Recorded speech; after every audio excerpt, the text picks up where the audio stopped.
인도하심에 대한 7번째 이제 마지막입니다. 마지막 말씀인데요. 오늘 사진은 제가 또 2장을 준비를 했는데요. 첫 번째 사진은 이겁니다. 예수님께서 하나님께서 세상을 품고 계시고 사랑하시는 거죠. 두 번째는 이 그림입니다. 성경을 읽으면서 무엇이 생겨야 되느냐? 사랑이 생겨야 됩니다. 성경을 읽으면 십자가에 대한 사랑, 예수님에 대한 사랑, 하나님에 대한 사랑, 성경 속에서 하나님의 사랑을 깨달아야 됩니다. 그게 우리가 성경 읽으면서 기억해야 될 모습이죠. 그런데 우리가 보통 성경 말씀을 보면은 되게 내게 주시는 말씀, 내가 필요한 말씀, 이렇게 기능적으로만 성경을 볼 때가 많습니다. 대부분이 그렇습니다. 그래서 오늘 내가 무슨 일을 하는데 나한테 꼭 필요한 말씀이 뭘까? 내가 이 말씀 가지고 일을 해야겠다라고 생각을 하잖아요. 그것을 보통 생각하는데 사실 성경은 그 성경을 읽고 하나님에 대한 사랑이 깊어져야 돼요. 원래 그 속에서 하나님에 대한 사랑을 느껴야 돼요. 마치 연애 편지를 읽고 거기에서 그 편지를 쓴 사랑하는 사람의 사랑을 느끼지 못하면 연애 편지에서는 아무 의미가 없죠. 그 연애 편지를 읽으면서 거기에서 나한테 뭘 사준다고 했다는 거 이런 데 꽂혀가지고 그것만 찾고 없으면 그냥 휘쳐버리는 그런 사람은 없을 거예요. 정말 사랑하는 사람의 편지 속에는 그렇게 하나하나 속에서 그 워딩에서 이 사람이 나를 정말 사랑하는구나. 그리고 사랑하는 사람에게 편지 쓸 때는 자기의 마음을 표현하려고 많은 노력을 합니다. 많은 노력을 하죠. 성경 속에는 성경에 있는 말씀은 대부분의 말씀들이 하나님이 우리를 얼마나 사랑하시는지 하나님의 사랑이 거기에 담겨 있습니다. 이스라엘 백성을 모델로 해가지고 하나님께서 이스라엘 백성 얼마나 사랑하시는지 그것이 거기에 담겨 있고 하나님의 사랑에 응답하지 못하는 그 하나님의 백성에 대한 하나님의 감정이 거기에 표현되어 있습니다. 매우 때리기도 하시고 망하기도 하시고 다시 돌아오라고 선지자를 통해서 말씀도 하시고 그게 다 하나님의 사랑을 표현하는 거거든요. 그래서 성경을 읽으면서 그 속에서 하나님의 사랑을 느끼지 못하면 성경을 잘못 읽은 겁니다. 그냥 성경을 하나의 세상의 여러 책 중에 하나, 나한테 귀한 감동과 은혜를 주는 그 책 중에 하나, 제일 좋은 책으로만 대하는 것이 되고 맙니다. 오늘 하나님의 인도하심과 성경 말씀은 깊은 관련이 있어서 제가 이 말씀을 드리는 것입니다. 하나님께서 말씀을 통해서 하나님의 인도하심을 실행하신다. 다시 말하면 우리는 말씀 통해서 하나님의 인도하심을 받는다는 것입니다. 대부분 이 부분에 대해서는 여러분들이 무슨 말인지 이해를 하실 것입니다. 성경을 펴서 하나님께서 뭘 말씀하시는지 깨닫고 또 말씀대로 내가 행하려고 하는 것을 인도함을 받으려고 한다. 이렇게 우리가 보통 표현을 합니다. 하나님은 직접적인 말씀을 통해서 인도하십니다. 직접적인 말씀을 통해서 인도하실 때가 있습니다. 그런데 직접적인 말씀이 그냥 어떤 환상을 통해서 내가 하나님께 계시를 직접 받는다는 그런 의미가 아니고 성경 말씀을 통해서 직접 말씀을 하신다. 그런 의미를 가지고 있습니다. 우리는 보통 하나님의 인도하심에 대해서 생각할 때 일반적으로 자신이 바라는 대로 하나님께서 인도해 주시기를 바랍니다. 그리고 자신이 바라는 대로 이루어지는 것을 하나님의 인도하심이라고 보통 생각을 합니다. 이럴 때 보통 우리는 참 바람직한 인도하심이다 보통 생각을 하죠. 내가 계획하는 대로 이것이 잘 진행될 때 그리고 내가 그것을 위해서 기도하면서 또 그것들이 이루어졌을 때 하나님께서 나를 인도하셨다 이렇게 생각을 합니다. 하지만 성경은 하나님의 계획대로 이끌어 가시는 것을 인도하심이라고 성경은 말합니다. 하나님의 계획대로 나를 끌고 가시는 것. 우리는 내가 생각한 대로 하나님이 나를 이렇게 도와주시는 것. 우리는 그렇게 생각하는데 성경은 그렇게 말한 적이 한 번도 없습니다. 하나님의 계획대로 내가 그 속에 들어가서 그 하나님의 계획 속에서 내가 행동해 가는 것, 이것을 이끌어 가는 거라고, 이끌어 주심이라고 말합니다. 이러기 위해서는 이럴 때 다음과 같은 프로세스가 진행이 됩니다. 하나님께서 계획을 세우십니다. 그리고 그 계획을 수행하는 실행자로 우리를 부르십니다. 하나님의 계획을 실행하는 실행자로 부르시고, 그리고 마지막으로 하나님의 계획을 실행하는 성도를 하나님께서 이끌어 주시는 것이죠. 그게 성경적인 인도하심입니다. 먼저 하나님의 계획이 있고 그 계획의 실행자로 나를 부르시고, 그리고 내가 그것에 동의를 해서 하나님 알았습니다 이렇게 해서 거기에 맞춰서 내가 따라가는 것, 이것을 하나님의 인도하심이라고 성경은 말씀하고 있습니다. 하나님의 인도하심은 우리가 우리의 꿈과 소망을 이룰 수 있도록 인도하신다 이런 뜻이 아니고, 하나님의 꿈과 계획을 실행하도록 인도해 주신다는 뜻입니다. 우리가 하나님의 꿈과 계획의 부름을 받고 하나님의 뜻을 이루는 일에 하나님의 인도하심이 있다는 것입니다. 이것이 정확한 표현입니다. 그런데 우리는 하나님의 인도하심에 대해서 많은 오해가 있습니다. 나 자신이 생각해 하는 대로 이루어지는 것을 하나님의 인도하심이라고 생각합니다. 그리고 그렇게 할 수 있다고 주장하는 분들이 많습니다. 신앙생활이 자신의 꿈을 위해서 할 수 있는 것이라고 생각할 수 있습니다. 그렇게 되면 하나님을 믿는 것이 아닙니다. 하나님을 사용하는 것입니다. 나는 하나님이 나의 수종자가 되어서 나의 일을 도와주시는 분이 됩니다. 하나님이 나의 비서입니다. 이 정도면 하나님이 아니어도 나를 도와줄 수 있는 분이라면 누구든 신앙의 대상이 될 수 있다는 것입니다. 이것이 세상의 신앙입니다. 이것을 다원주의라고 합니다. 다원주의. 나를 도와줄 수 있는 사람이라면, 존재라면 다 내가 믿을 수 있다. 다원주의입니다. 그래서 다원주의의 뿌리는 하나님 중심의 신앙이 아니고 나 중심의 신앙입니다. 나 중심의 신앙.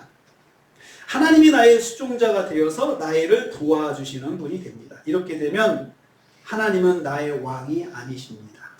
내가 왕이고 하나님은 나의 수종자가 됩니다. 나의 생각에 전적으로 동의하고 나를 도와주는 분이 됩니다. 나의 기도를 잠잠히 생각해 보세요. 한번 생각해 봅시다. 내가 하나님께 요청하는 것이 부탁입니까? 아니면 하나님의 주권에 의지하는 것입니까? 내 뜻대로 돼야 된다고 주장하는 것입니까? 아니면 하나님의 주권에 의지해서 하나님께서 하나님의 뜻 가운데서 이것들이 이루어지기를 원합니다 라고 결론을 냈습니까? 하나님의 인도하심을 받는다면 뜻과 손길을 체험하는 것입니다. 그것이 하나님의 인도하심입니다. 성경이 말하는 하나님의 인도하심입니다. 보통 우리가 신앙생활하면서 처음에 배우는 신앙이 내가 기도하면 응답이 된다는 신앙을 배워요. 또 하나님께서, 전능하신 하나님께서 나를 도와주신다는 그런 그 신앙을 배웁니다. 그런데 여러분, 이것은 처음에 신앙을 처음 예수 믿는 사람들에게, 신앙생활하는 사람들에게 신앙을 설명할 수 있는 길이 그것밖에 없어요. 쉽게 신앙을 설명하는 길이 하나님이 나와 함께 하셔서 나에게 역사하신다. 이것을 체험하라고 말할 때 내가 기도하면 하나님 응답하셔. 이렇게 표현을 합니다. 그런데 이것이 잘못되면 제가 처음에 말씀드린 것처럼 하나님이 다 내 뜻대로 움직여주는 것을 신앙으로 생각하고 그것을 이루는 것이 믿음이라고 생각을 하게 됩니다. 그런데 조금 이제 성경 공부를 하기 시작하면 그것이 아니라는 것을 알게 되죠. 내가 하나님의 계획 속에 초청을 받아서 그리고 하나님의 일들을 해가는 것, 이것이 신앙생활이다 라고 이야기를 하죠. 그러니까 내가 하나님의 종이 되어서 하나님의 수족으로 살아가는 것, 이것이 신앙생활이다라고 하는 것을 이제 알아야 됩니다. 그것이 신앙생활입니다. 그렇지만 그 인식의 변화가 쉽게 일어나지 않아요. 정말로 쉽지가 않아요. 그 인식의 변화가. 자, 오늘 제자들의 혼란, 이 제자들의 혼란이 여기 오늘 말씀에 나와 있습니다. 오늘 말씀은 제자들의 혼란과 이에 대한 예수님의 위로를 보여주고 있습니다. 이것은 13장부터 봐야 됩니다. 13장에 유명한 세족식이 나옵니다. 세족식이 나와요. 세족식이 나오는 예수님께서 제자들의 발을 씻겨주시는데, 이 씻겨주시는 예수님의 동기는 마지막이라는 의미에서, 마지막이에요. 세상에서 마지막이에요. 그래서 예수님께서 제자들을 세족식 하시면서 서로 섬겨야 된다는 것을 예수님께서 가르쳐 주는 거죠. 서로 섬긴다는 게 뭡니까? 서로 사랑해야 된다는 거죠. 서로 사랑해야 된다. 이것을 예수님께서 보여주시면서 먼저 예수님이 제자들을 얼마나 사랑하시는지 그것을 보여줬고, 그리고 그걸 통해서 너희들도 서로 사랑해야 되고, 또 너희들도 너희들의 제자들, 너희들의 동역자들, 너희들의 후배들을 이렇게 사랑해야 된다라고 예수님께서 가르쳐 주십니다. 그러면서 그 출발이 마지막이기 때문에 그렇게 출발을 합니다. 그러면서 예수님께서 이제 제자 중에 유다가 예수님을 팔아서 예수님 십자가에서 죽으실 것도 암시를 하셔요. 그러자 제자들의 분위기가 어두워집니다. 예수님께서 우리를 섬겨주시는 건 참 좋은데 그 섬김의 배경이 마지막이라고 하는 것을 뉘앙스를 자꾸 풍기시면서 이제 말씀하시니까 제자들의 표정이 어두워집니다. 그래서 14장 1절에 제자들의 마음에 근심이 있었다 생각, 그렇게 말씀합니다. 그러나 주님은 제자들에게 근심하지 말고 나를 믿으라라고 말씀합니다. 그때 도마가 질문하는데 주님 어디로 가십니까? 자꾸 어디로 가신다고 하니까 어디로 가냐고 물어봅니다. 그러니까 예수님께서 아버지께로 간다고 하죠. 6절에. 그러니까 빌립이 그럼 아버지 보여주세요. 요청을 합니다. 8절에. 그리고 예수님께서 나를 본 자가 아버지를 보는 것이다. 이렇게 굉장히 고차원적인 말씀하세요. 예수님과 하나님 동일시하는 말씀하시죠. 여러분 이 릴레이 대화 속에서 발견하는 것이 있어야 합니다. 제자들의 혼란입니다. 왜 이렇게 질문이 많아요? 왜 이렇게 질문이 많죠? 예수님께서 떠나가신다. 이 말씀은 그냥 처음 하신 말씀이 아니에요. 이미 제자들이 예수님께 많이 들었던 말씀인데 그냥 듣고 흘러버린 거예요. 왜 흘러버렸을까요? 예수님 말씀을 들을 때 제자들이 꽂히는 것이 있어요. 항상 말씀을 들으면서 꽂히는 게 있습니다. 3년 동안 예수님을 따라다니면서 보았던 표적과 능력으로 예수님은 끊임없이 내가 하나님의 아들 그리스도라라는 것을 보여주시고 있어요. 그렇지만 제자들은 그 속에서 그러한 그 예수님께서 의도하신 그 가르침에 대해서는 전혀 관심이 없습니다. 관심이 없고 3년 동안 수많은 표적과 능력이 그들의 믿음을 안정적으로 세워주지 못하고 있어요. 그런데 제자들은 지금 예수님께서 말씀하시는 그 말씀이 처음 하는 말씀도 아니고 계속해서 3년 동안 가르치시면서 해주셨던 말씀인데 굉장히 질문이 많은 것은 이해하지 못한 것이고 그 다음에 혼란이 일어나는 거예요. 이제 예수님 말씀 섞이기 시작하는 거죠. 무슨 말인지 알지를 못하는 거예요.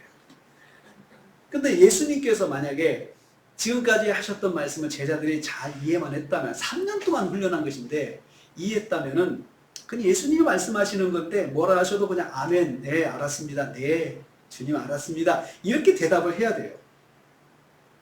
여러분 3년 동안 우리도 만약에 예수님의 표적을 봤어요. 진짜 우리가 예수님께서 죽은 자를 살리시는 것, 그리고 38년 된 병자를 고치시는 것, 바람과 바다를 잠잠케 하시는 것, 그리고 물이 포도주로 변하는 것, 여러분 앞에서 이것이 계속 진행이 된다고 생각해 보세요.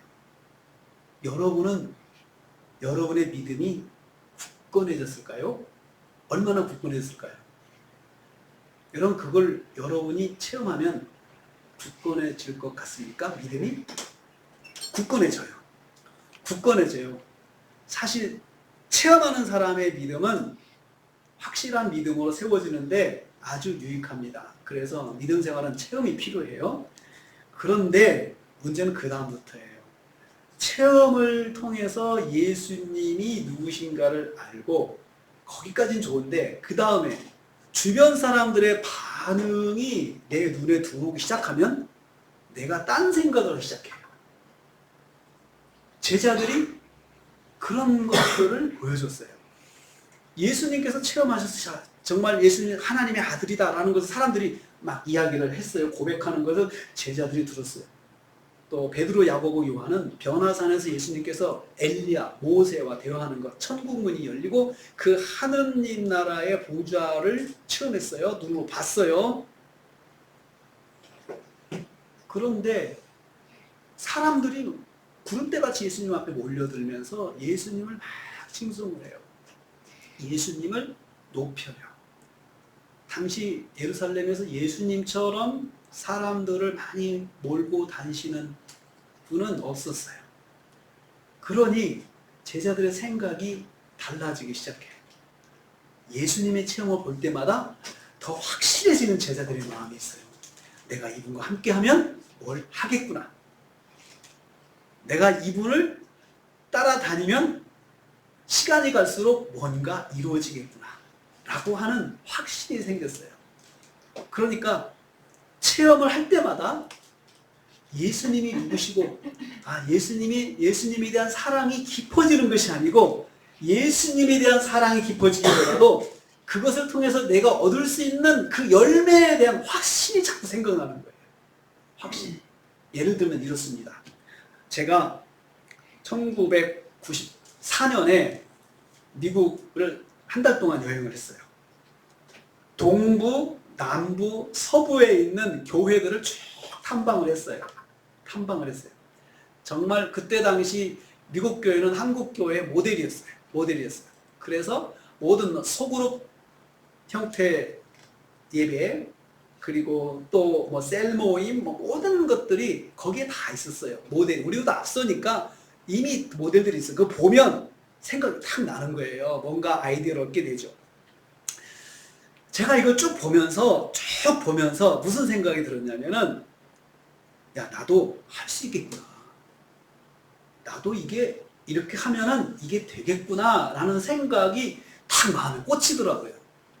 그래서 그 서부에 있는 서북쪽에 있는 캐나다 접경에 있는 그런 지역에 어느 교회를 갔더니 이 도시 전체가 교회예요. 어떻게 교회냐? 그냥 소그룹으로 막 여기저기서 수만 개의 셀이 소그룹으로 도시 전체에서 모이고 있는 거예요. 주중에. 그러면서 제가 무릎을 딱 치면서 이게 내가 바라는 것이다 하고 생각을 하고 이제 가만히 이제 계획을 세웠어요. 그러다가 제가 제 자신을 늦게 발견하게 됐어요. 내가 어떻게 지금 생각하고 있는지. 그걸 보고, 야, 예수님 대단하시다. 정말 예수님께서 영혼을 사랑하시는구나. 예수님에 대한 마음이 깊어지는 것이 아니고 내가 이걸 통해서 이룰 거대한 교회 공동체에 대한 그 권위 있잖아요. 그게 제 마음에 얼마나 막 솟구치면서 흥분이 되는지. 예수님 때문에 흥분되는 것이 아니고 그것 때문에 이루어질 그 공동체의 그 모습. 제가 생각했던, 디자인했던 그런 것들이 이루어졌을 때 나오는 그러한 그 모습이 저를 흥분시켰어요. 저는 제자들이 그랬을 거라고 생각을 해요. 기적이 일어날 때마다 사람들이 막 몰려오죠. 예수님께서 식사하실 시간도 없을 정도로 사람들이 많이 왔고, 예수님께서 안수기도 해주고 말씀 전하시고 다 끝나지도 못하고, 예수님께서 피곤하셔가지고 그냥 기도하러 산에 올라가시고, 그러한 것들을 보면서 제자들이 예수님께서 얼마나 영혼을 사랑하시는지, 그 영혼 사랑에 대한, 생명구원에 대한 도전을 받고 거기에서 예수님의 사랑을 깨닫는 것이 아니고, 제자들은 야, 내가 이제 예수님께서 이러한 인기로 나라를 회복할 때 내가 뭔가를 할 수 있겠구나 라고 하는 꿈이 막 원대하게 크기 시작했어요. 여러분 3년 동안 그 속에 그러한 생각으로 이 사람들이 갈수록 매일같이 그 꿈이 막 커졌어요. 원래는 표적을 통해서 예수님께서 요한복음의 표적을 통해서 예수님께서 하시고자 하는 의도는 딱 한 가지였어요. 나는 그리스도. 나는 그리스도. 세상을 구원하기 위한 그리스도. 제자들도 거기에 꽂히기를 바라셨어요. 근데 제자들은 거기에 꽂히지 않았어요. 그리스도이신 예수님을 입으로는 고백하면서 그들의 마음은 온통 그 예수님께서 이루실 나라에 대한 그 비전, 나라를 통해서 이루어질 자기들이 정말 우리로 말하면 영의정 좌의정 할 수 있는 그런 그 권세, 여기에 꽂혔어요.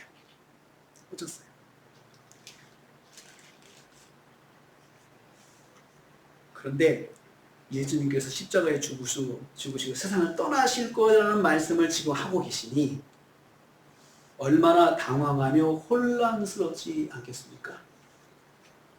갑자기 예수님께서 세상을 떠나신대요. 가신대요. 어디로? 이제 너희와 함께 있지 못하고 않고 내가 떠날 거다.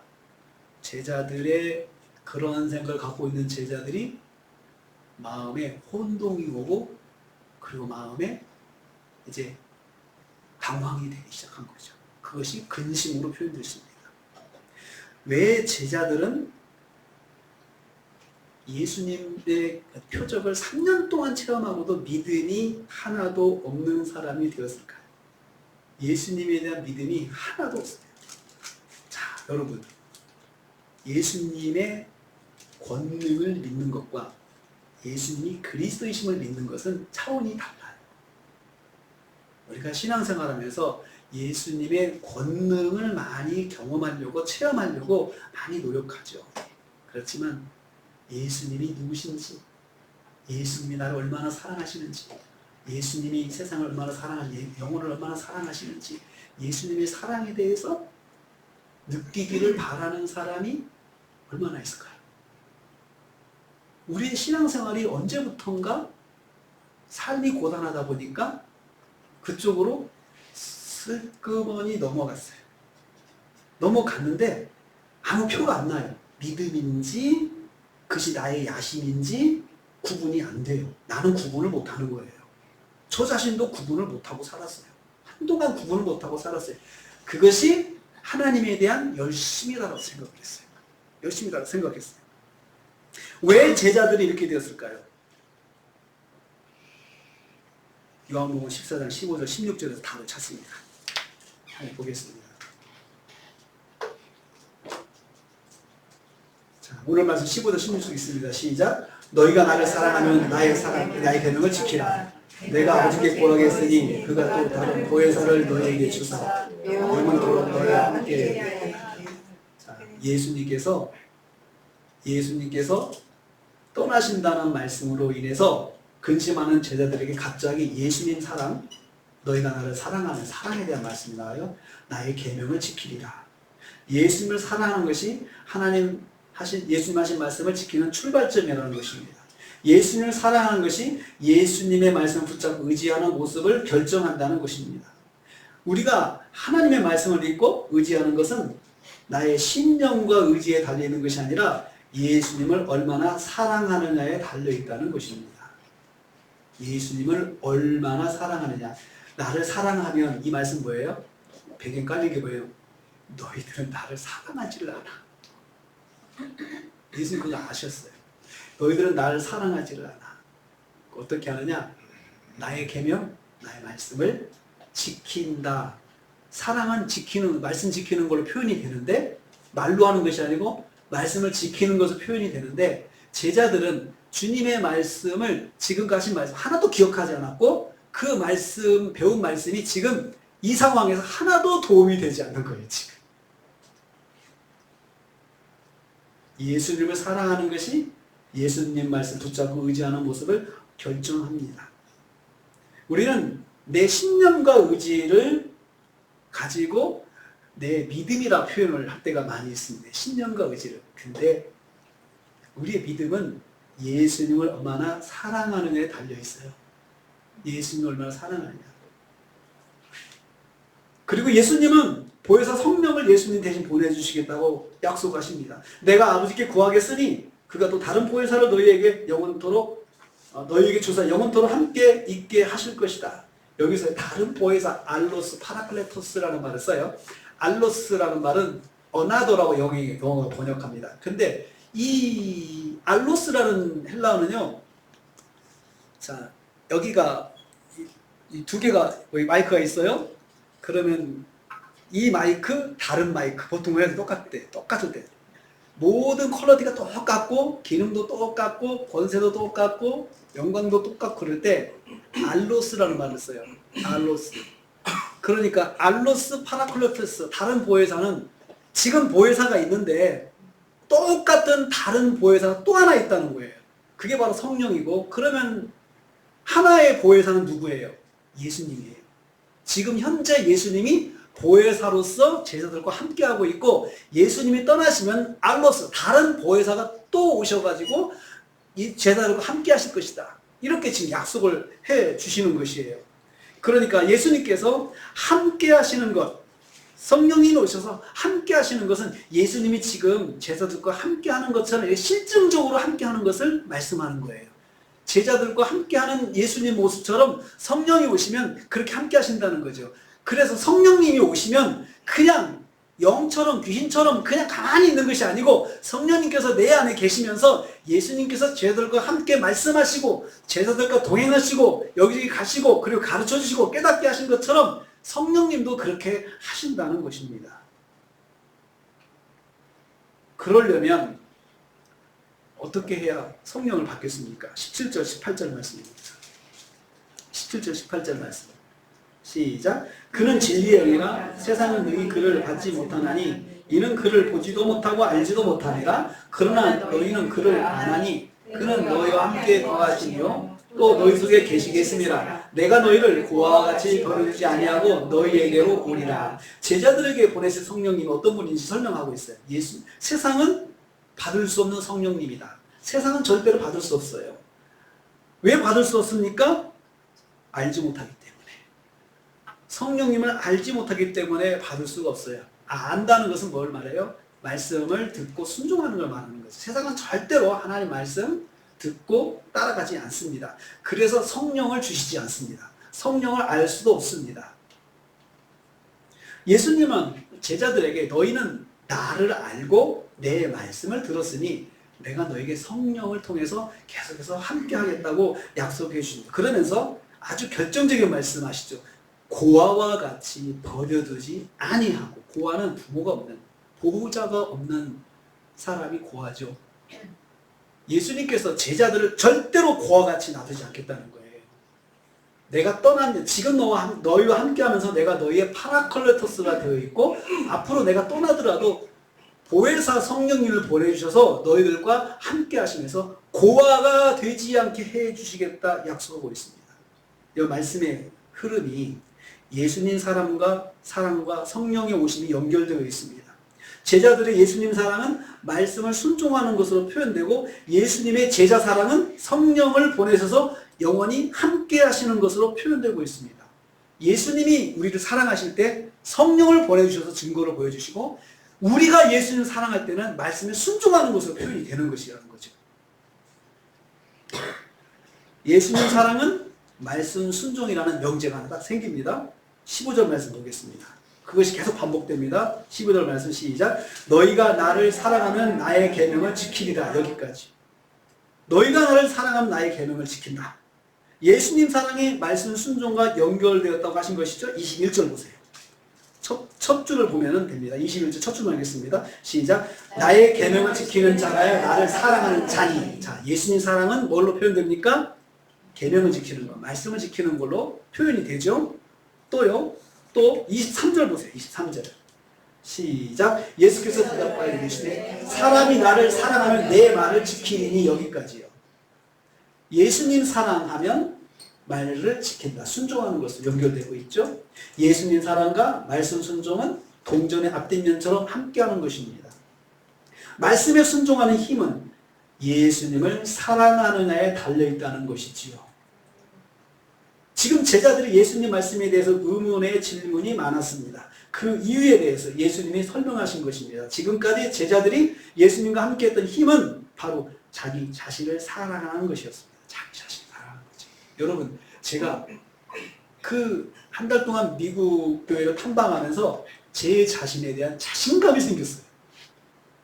여러분, 그게 뭐죠? 나에 대한 사랑이 생긴 거예요. 내가 할 수 있겠구나. 내가 할 수 있겠구나. 예수님의 은혜를 체험하면서 예수님의 사랑에 꽂히는 사람이 있는가 하면 은혜를 체험하고 자기 사랑에 꽂히는 사람이 있습니다. 그건 신앙인 것 같은데 그건 신앙이 아닙니다. 나에 대한 자존감을 더 세우고 내가 자신이 위대해 보이고 내가 이룰 그 어떤 결과물에 대해서 굉장히 더 집착하게 되고 예수님이 해주시면 도와주시면 할 수 있다라고 말은 표현하는데 그것은 예수님이 나의 비서가 돼가지고 내가 생각하는 것마다 와서 계속해서 서포트 해줘야 된다는 거죠. 그것을 예수님의 인도하심을 받는다라고 보통 표현을 해요. 그런데 예수님께서 그렇게 말씀하셨어요. 나를 사랑해야 말씀 순종하는 것인데 나에 대한 사랑이 없이 그냥 나에 대한 사랑이 없이 나에 대한 자신감, 자기에 대한 자신감, 자기 자신을 사랑하는 그 마음이 이 모든 것들을 이끌어 가고 있다는 것입니다. 그런데 문제는 어디 생기냐? 예수님이 안 계신다 했을 때 갑자기 멘붕이 오는 거예요. 아니 예수님이 도와주셔야 되는 건데 이거 될 때 예수님 도와주셔야 이게 되는 건데 알고 있어요. 근데 예수님께서 안 계신다고 생각하니까 제자들이 멘붕이 온 거예요. 우리의 꿈이 이루어지려면 예수님께서 계속 기적을 행하셔야 되는데 예수님께서 기적을 행하시면서 계속 계셔야 우리의 꿈이 이루어지는 것인데 아니 예수님이 이 모든 걸 다 내려놓고 떠나신다고?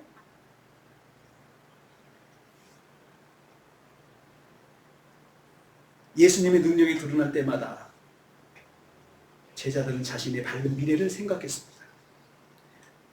메시아이신 예수님이 세우실 나라에 대한 꿈에 부풀었던 것은 바로 예수님 때문에 부풀은 것이 아니고 자기 자신을 사랑하는 마음 때문에 부풀었습니다. 자신이 예수님 때문에 얼마나 영화롭게 될지 흥분되었습니다. 예수님 때문에 예수님의 기적을 행하면 할수록 자신이 얼마나 더 영화롭게 될지. 자, 예수님께서 기적을 행하는 현장마다 수많은 사람들이 모였습니다. 제자들이 질서를 유지하고 사람 순서 지켜서 한 사람씩 예수님께 나와서 안수기도 받게 했습니다. 그때 제자들의 역할이 뭘까요? 사람들 줄 세워서 사람을 데려오는 거잖아요. 그러면 무슨 일이 일어날 것 같아요? 부탁이 일어납니다. 긴급하니까 부탁한다 어쩐다.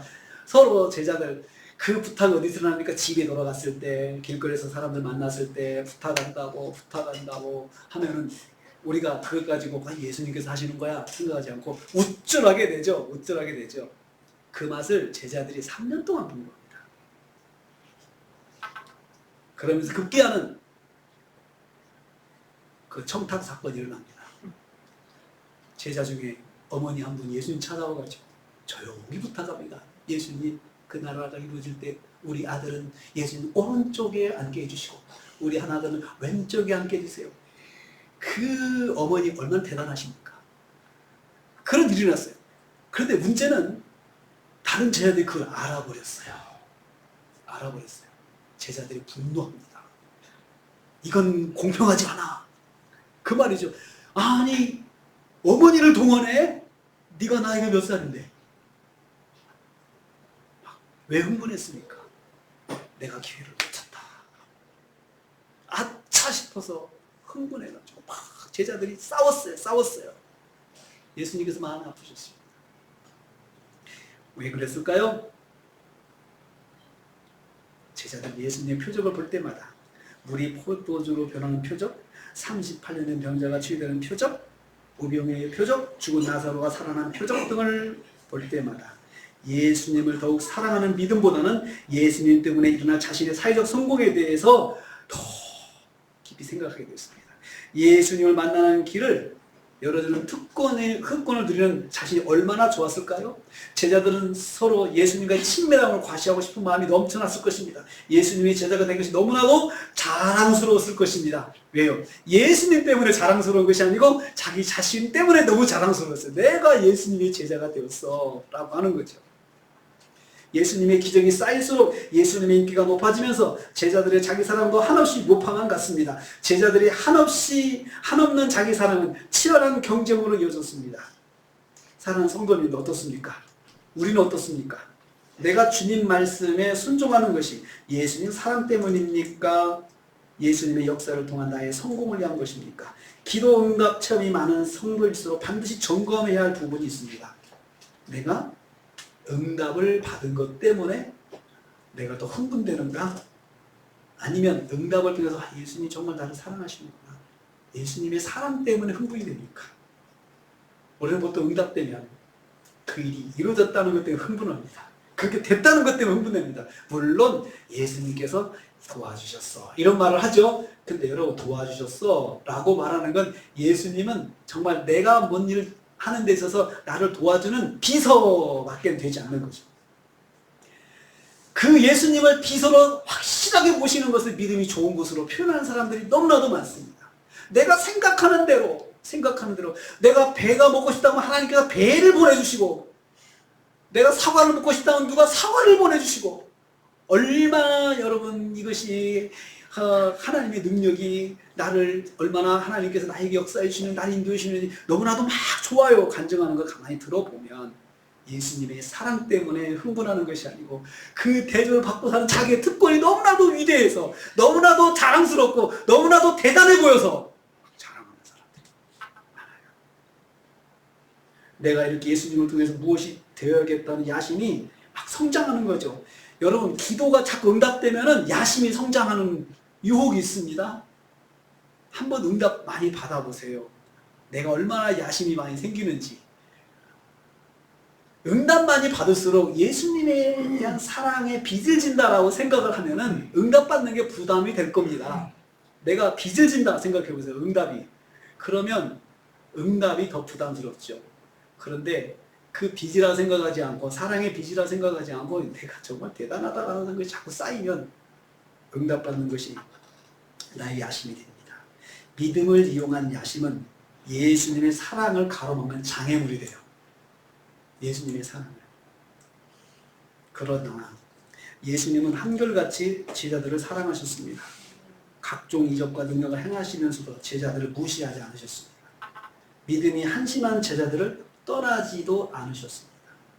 사회적 인기가 하늘을 찌를 때도 예수님은 제자들을 사랑하는 마음으로 함께 하셨습니다. 여러분, 한심한 제자들, 예수님께서 얼마나 허탈하셨을까요?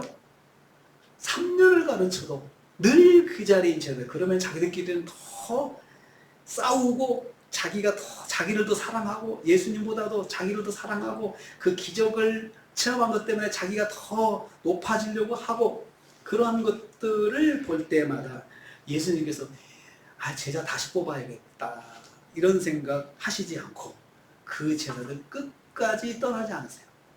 끝까지 떠나지 않으세요.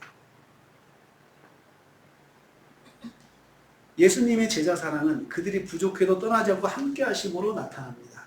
이 점을 제자들에게 말씀하시고 있습니다. 여러분 보통 마음에 안 들면 떠날 수 있죠. 마음에 안 들면 떠나는 거죠. 근데 그것이 뭘 의미하냐? 예수님에 대한 사랑, 교회에 대한 사랑이 없다는 거예요.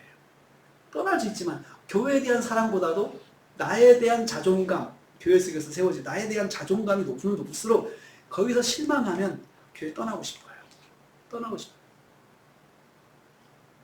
다 공통적인 거죠. 떠나는 것만이지. 그 사람들이 싫다는 거죠. 그런데 여러분, 예수님의 사랑을 생각한다면 예수님께서 제자들이 그럼에도 불구하고 한 번도 제자들 앞에서 우쭐하게 행동하지 않으셨어요. 예수님께서 한 번도. 여러분 성경 가만히 읽어보세요.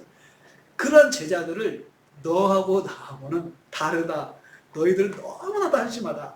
그러면서 혀를 쯧쯧쯧 찬다든가, 그리고 앉혀놓고 항상 제자를 혼내신다든가, 너는 왜 그거밖에 안 되냐 지금. 2년이 됐는데도 믿음이 하나도 안 자랐어. 앉혀놓고 훈시하신다거나 그런 흔적이 성경에 없어요. 예수님은 사랑으로 제자들을 그렇게 돌보셨습니다. 그런데 예수님의 제자들을 떠나신다는 말씀을 들었을 때 제자들의 마음이 무너졌습니다. 무너짐의 원인이 예수님에 대한 걱정 때문이었을까요? 아니면 자기 꿈이 무너지는 절망 때문이었을까요? 우리 잘 압니다. 자기 꿈이 무너지는 절망이 이 제자들을 뒤엎었습니다.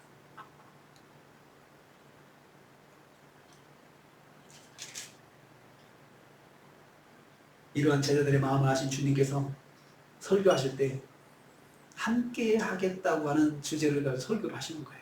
내가 너희와 함께 할 거야. 자, 내가 떠나지만 알로스 파라클레토스, 다른 보혜사가 오셔가지고 너희와 함께 하셔. 나와 똑같이 영원히 함께 한다. 16, 17절 다시 읽어보겠습니다.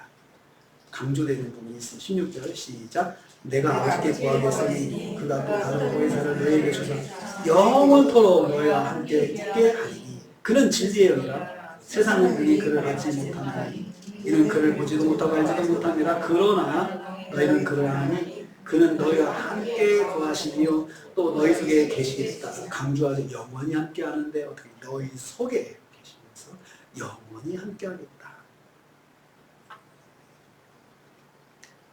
사랑하셔서 절대로 제자들을 떠나지 않으시겠다는 약속입니다. 함께 하시는 출발점은 무엇입니까? 예수님의 사랑입니다. 사랑이 예수님과 제자들과 함께하는 출발점이 되었습니다. 제자들의 행동이 예수님의 동행의 출발점이 아닙니다. 제자들의 멋진 믿음의 순종이 예수님의 인도하심의 출발점이 아니었습니다. 예수님은 제자들과 동행하심이 제자들의 인도하심의 출발점은 예수님의 무조건적인 사랑, 아가페 사랑이었습니다. 무조건적인 사랑, 아가페 사랑. 성령이 오시면 예수님의 제자들과 함께 하시면서 하셨던 것처럼 제자들을 인도해 주실 것이라고 약속하셨습니다. 26절입니다. 26절 있습니다. 시작. 보혜사 곧 아버지께서 내 이름으로 보내실 성령 그가 너희에게 모든 것을 가르치고 내가 너희에게 말한 모든 것을 생각나게 하시리라. 성령이 오시면 제자들과 함께 하시면서 모든 것을 가르쳐 주시고 그리고 너희에게 말한 모든 걸 생각나게 하신다. 예수님께서 3년 동안 하셨던 사역의 패턴 중에 하나는 반복입니다. 제자들에게 반복 교육을 하셨어요. 같은 주제를 가지고 반복해서 말씀하시고 또 이적도 반복해서 행하시면서 주제는 나는 그리스도다. 계속해서 반복해서 해주셨어요. 그런 것처럼 그 반복의 목적은 생각나게 하는 거였어요. 성령도 그렇게 하시겠다는 것입니다. 예수님은 결론적으로 27절 말씀으로 제자들을 안심시키고 위로하십니다. 27절 같이 읽습니다. 27절 시작. 평안을 끼치고 곧 나의 평안을 너희에게 주노라. 내가 너희에게 주는 것은 세상이 주는 것과 같지 않으니라. 너희는 마음에 근심하지도 말고 두려워하지도 말라. 근심하지 말고 두려워하지 말라고 제자들의 마음을 붙잡아 주십니다. 나의 평안을 너희에게 준다. 예수님도 지금 십자가를 지시고 고난을 당하셔야 될 그 직전에 계신데 예수님의 마음이 평안하다 말씀하셨어요. 평안하다. 그 평안이 어디서 왔을까요? 하나님 사랑에서 온 거죠. 아버지 하나님을 사랑하는 데서 아버지께서 나를 사랑하신 것처럼 나도 너를 사랑한다 말씀하셨는데 하나님의 사랑이 예수님 평안을 가져오게 했어요. 하나님에 대한 사랑. 사실 우리가 하나님을 사랑하면 우리가 평안을 얻을 수가 있습니다. 전능하신 하나님을 사랑하면 그 하나님께서 다 나에게 뜻과 계획이 있으실 것인데 라고 생각하면 내가 지금 만난 상황 속에서 평안을 누릴 수가 있습니다. 그런데 만약에 어떤 내가 이를 만났을 때 하나님이 없고 그 일이 내 앞에 지금 펼쳐져 있다고 생각해 보세요. 얼마나 불안합니까? 얼마나 불안합니까? 제자들이 평안을 회복할 수 있는 길은 예수님 사랑에 달려있다고 말씀하시는 거예요. 너희는 마음에 근심하지 말고 두려워하지도 말라. 내가 너희를 사랑한다. 내가 너희를 사랑하고 있다. 그 제자들이 그 예수님의 말씀 속에서 예수님의 사랑을 느꼈다면 제자들의 근심이 사라졌을 것입니다. 예수님은 지금 바라시는 게 있어요. 제자들이 예수님의 사랑을 느끼기를 원하고 있습니다. 그런데 제자들이 두려워하는 것이 무엇이겠습니까? 제자들이 지금까지 의지해왔던 능력의 원천이신 예수님이 떠나는 것이죠. 능력의 원천인 예수님이 떠난다는 것이 그들의 두려움이었어요. 그들은 예수님에 대한 사랑보다도 예수님의 능력이 그들에게 필요했어요. 능력의 원천으로 자기들이 지금까지 유지를 해왔잖아요. 그리고 꿈도 생겼잖아요. 비전도 생겼잖아요. 근데 주님이 떠나신다니 캄캄할 수밖에 없습니다. 그때 유다가 그런 말을 하죠. 22절, 23절 읽겠습니다. 시작. 가롯이 아닌 유다가 이르되 주여 어찌하여 자기를 우리에게 나타내시고 세상에는 23절에 예수께서 대답하시되 사람이 나를 사랑하면 내 말을 지키리라. 내 아버지께서 그를 사랑하실 것이요 우리가 유다의 질문은 이것이죠. 왜 예수님은 세상에는 안 나타나시고 우리한테만 나타나십니까? 이 예수님에 대한 답은 세상은 나를 사랑하지 않으니까 내가 안 보여주는 거야. 예수님을 사랑하는 사람한테 예수님께서 표적도 보여주시고 또 예수님께서 인도해 주시고 역사하신다는 거죠. 그러면 예수님을 사랑하는 사람, 예수님을 사랑하는 사람을 보여줄 때 예수님이 바라시는 건 뭐예요? 예수님을 사랑하는 걸 계속 유지하는 거죠. 표적을 통해서 예수님의 사랑을 느끼기를 바라는 거죠. 그래서 우리가 믿음 생활하면서 내가 성경을 펴서 말씀을 묵상할 때 제일 먼저 하나님의 사랑을 깨닫기를 기도하십니다. 하나님의 사랑을 깨달아야 돼요. 그러면 여러분 말씀 자체가 다 은혜가 돼요. 하나님의 사랑을 깨달으면 하나님이 날 정말 사랑하시는구나 이것을 말씀에서 깨달으면 무슨 말씀도 다 은혜가 돼요. 무슨 말씀도 다 감동이 돼요. 그리고 기쁨이 돼요. 무슨 말씀도 다 평안이 돼요. 여러분 마치 어린 아기들이 엄마가 집에 며칠이라도 들어오면서 아무개야 부르면 무슨 말을 하지 않는 거기서 평안을 다 누리는 것처럼 특별히 어떤 내게 필요한 어떤 말씀을 주셔야 평안이 되는 것이 아니고 그냥 예수님 말씀 자체가 하나님 말씀 자체가 나한테 그냥 평안을 주는 거예요. 하나님을 사랑하면 그렇게 되는 거예요. 예수님을 사랑하는 사람이 예수님의 인도함을 받습니다. 그래 우리가 하나님의 인도함을 받기로 원하면 하나님을 사랑해야 된다는 거죠. 내가 하나님의 사랑을 먼저 깨달아야 돼요. 말씀 통해서. 예수님 사랑은 말씀 순종으로 알 수 있다 했습니다. 예수님 말씀에 귀를 기울여 듣고 말씀에 순종하는 삶을 사는 사람이 예수님을 사랑하는 사람으로 인정을 받을 수가 있습니다. 그러니까 내가 예수님을 느꼈다 이것을 입증을 할 수 있어요. 그것은 행동으로 보여주는 거예요. 그대로 사는 거죠. 하나님은 말씀을 통해서 하나님을 사랑하는 사람을 인도해 주십니다. 하나님을 사랑하는 사람이 하나님의 인도하심을 받을 수가 있습니다. 하나님 사랑은 하나님 말씀인 성경 말씀에 대한 반응으로 입증되는 것입니다. 자, 처음 그린다. 성경을 읽으면서 주님이 정말 세상을 사랑하시는 그 마음을 느껴야 되는 것입니다. 성경 읽으면 제일 먼저. 그리고 성경 읽으면서 예수님의 십자가 사랑, 나에 대한 예수님의 사랑이 깨달아져야 돼요. 성경 말씀에서. 그거 느끼지 못하면 성경을 읽는 것이 그냥 오늘 내게 주시는 말씀, 내게 필요한 말씀, 내가 가지고 내가 지금 오늘 해야 할 일을 잘 끝내야 될 말씀. 결국 그렇게 보는 것은 나를 사랑하는 거예요. 성경 말씀 중에 자꾸 나를 사랑하는 방법을 찾는 거예요. 나의 자존감을 세우고 내가 더 힘이 나고 이런 것들을 자꾸 성경 통해서 그것만 찾으려고 하는 것은 기도응답이 될 때마다 나를 더 세우는, 나를 더 사랑하게 되는 그런 출발점이 되는 거예요. 저는 그걸 깨닫게 됐어요. 마귀가 우리한테 큐티하는 우리에게, 기도하는 우리에게 이렇게 방향을 틀어버리는구나. 우리한테도 너 기도하지 마. 너 말씀 읽지 마. 절대 우리한테 그렇게 안 할 거예요. 읽어요. 읽는데 읽은 결과 나를 사랑하게 만들어요. 읽는 목적이 나를 위해서 성경을 읽게 만들어요. 나를 위해서. 그러면 내가 성경을 읽었다는 것 때문에 나를 위해서 성경을 읽는 것 자체가 아무 문제가 안 되는 거예요. 우리 그렇게 합리화해버려요. 마귀는 그렇게 합리화한 우리가 그렇게 삐뚤어져 가는 것을 계속해서 격려해줘요. 잘한다, 잘한다, 잘한다. 그런데 어느 날 갑자기 내가 성경을 이렇게 읽었는데 얼마나 예수님을 사랑하는가, 예수님에 대한 사랑을 내가 느꼈는가.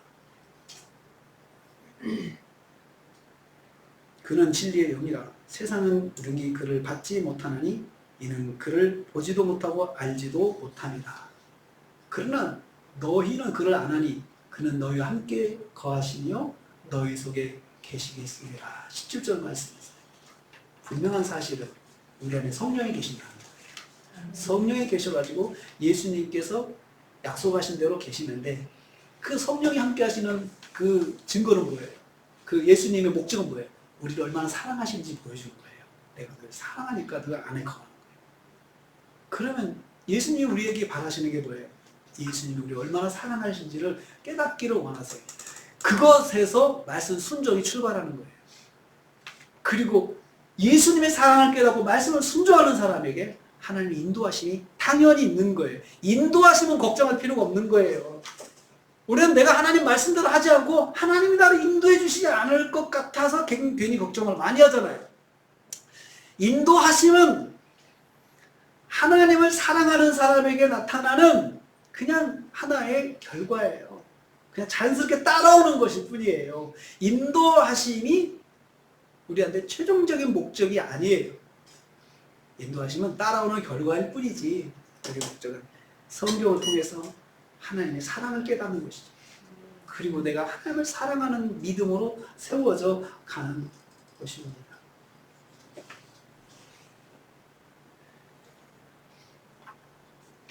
우리는 성령의 감동으로 기록된 말씀을 볼 때 하나님을 사랑하는 마음이 깊어져야 합니다.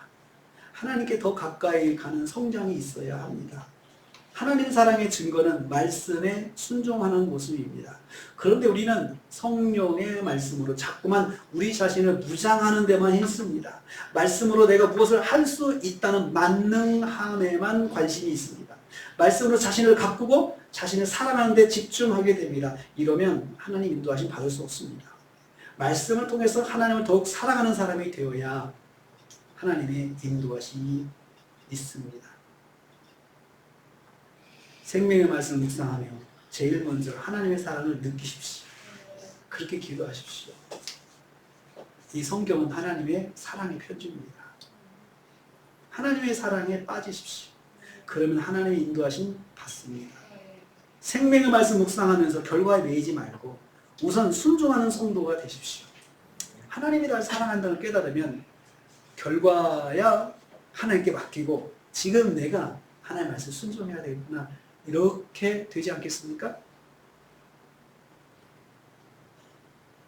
하나님이 말씀 통해서 인도하신다는 것이 바로 이런 의미입니다.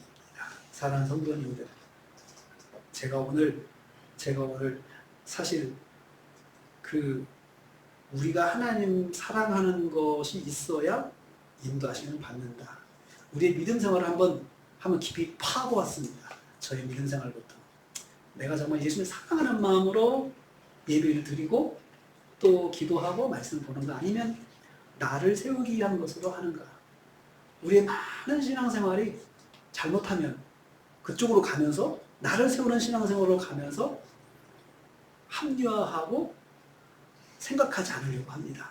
그냥 기도했잖아, 그냥 말씀 받잖아, 이걸로 끝나려고 합니다. 그러나 여러분, 하나님은 우리를 얼마나 사랑하시는지 성경에서 항상 말씀하고 있습니다. 이스라엘 백성을 통해서 말씀하세요. 그리고 그 사랑을 느끼는 것이 바로 성경 말씀을 주신 목적입니다. 말씀을 통해서 하나님 사랑을 느끼고 또 그 속에서 하나님 인도하시는 충만하시기를 주님의 이름으로 축복합니다. 하나님의 사랑을 뿅뿅 하트를 받으십시오. 그 하트를 몇 개를 받는가를 한번 느껴보십시오. 하나님의 사랑. 우리 찬양을 하나 하고 말씀을 마치겠습니다. 말씀 앞에서 잘 아는 찬양이죠? 한번 해보겠습니다.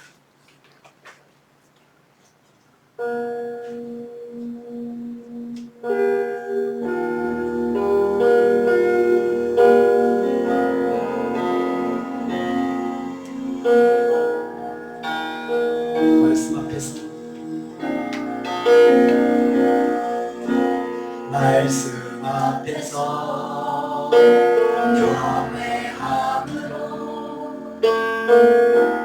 주께 올려섭니다. 생명의 말씀 믿고 순종해 주를 예배합니다. 다시 한번의 말씀 앞에서 경외함으로 말씀 앞에서 경외함으로 주께 홀로 섭니다. 생명의 말씀 믿고 순종해 주를 예배합니다. 기록된 말씀 힘이 있어서 진리로 우리 거룩해 하며 거룩한 말씀 세세 영원히 복음이 되어 말씀하시네. 하나님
큰 사랑하신 분, 성령님의 감동 교통 충만으로 하시니 말씀 통해서 하나님의 사랑을 느끼고 말씀을 지켜 순종하는 삶을 살아서 하나님의 인도하심을 받는 삶을 살기로 다짐하는 성도들 머리 위에, 가정과 생활 위에, 교회와 관계된 모든 기관들 위에, 함께하지 못했지만 여러 곳에 있는 우리 성도들 위해, 우리 대한민국 위해, 그리고 선교사님들 가정과 사역 위해, 그리고 지구촌의 분쟁과 전쟁이 있는 지역에 그 불쌍한 영혼들, 심령들 위해 지금부터 영원토록 함께 있을지어다. 아멘.